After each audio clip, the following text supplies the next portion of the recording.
with those who actually are misquoting their own leaders, forgotten what their own leaders have said, only talking about Savarkar as somebody who kept apologizing to the British. Good evening, Navika. I've been waiting very patiently for my turn. So please, I hope my fellow panelists give me the courtesy of a couple of minutes. Look, it's a very interesting debate, and let me jump straight into it.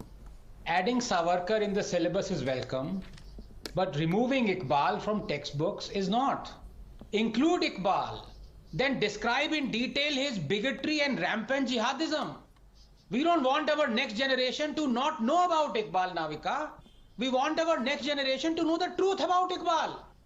Iqbal was a psychopathic bigot.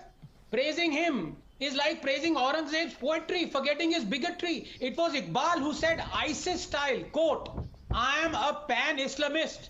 The mission of Islam is to purge this world of infidelity and worship of false gods. And this mission would ultimately be fulfilled, inshallah, unquote. It was Iqbal who carried the coffin of Ilmuddin, the assassin of Rangila Rasool's publisher, and said, blasphemy had been avenged.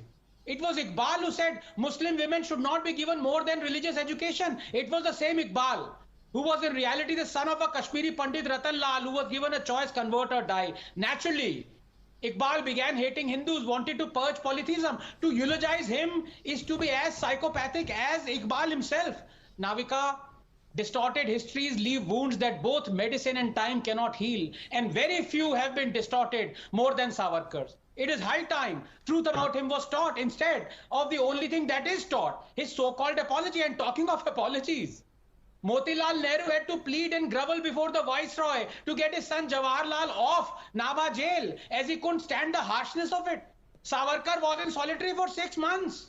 Now, there is no doubt that Savarkar was a fearless freedom fighter before he was incarcerated in Kalapani, and that he suffered terribly there, Navika, terribly. So I'm ambivalent towards his mercy petitions. By the way, Gandhi had also advised Savarkar's brother that Savarkar should write mercy petition, and Gandhi himself wrote an appeal to the British to release Savarkar. Besides, the co-founder of the Communist Party of India, Dange, also wrote mercy petitions to the British.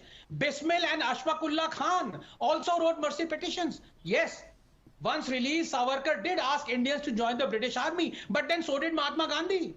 Yes, Savarkar was also against Quit India movement, but then so was Ambedkar, who said, and I quote, Quit India movement is both irresponsible and insane, showing bankruptcy of statesmanship, unquote. And for those who say you needed to be thrown in jail by the British if you were a true freedom fighter, I ask them, was Dr. Ambedkar ever thrown in jail by the British?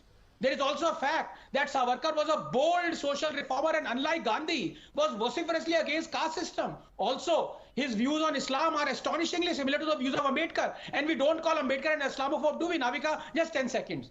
Nations weaken not because of their past, Navika, but rather by how they are taught it. High time we taught our nation the truth. Well, I want to ask Dr. Fuad Halim. Dr.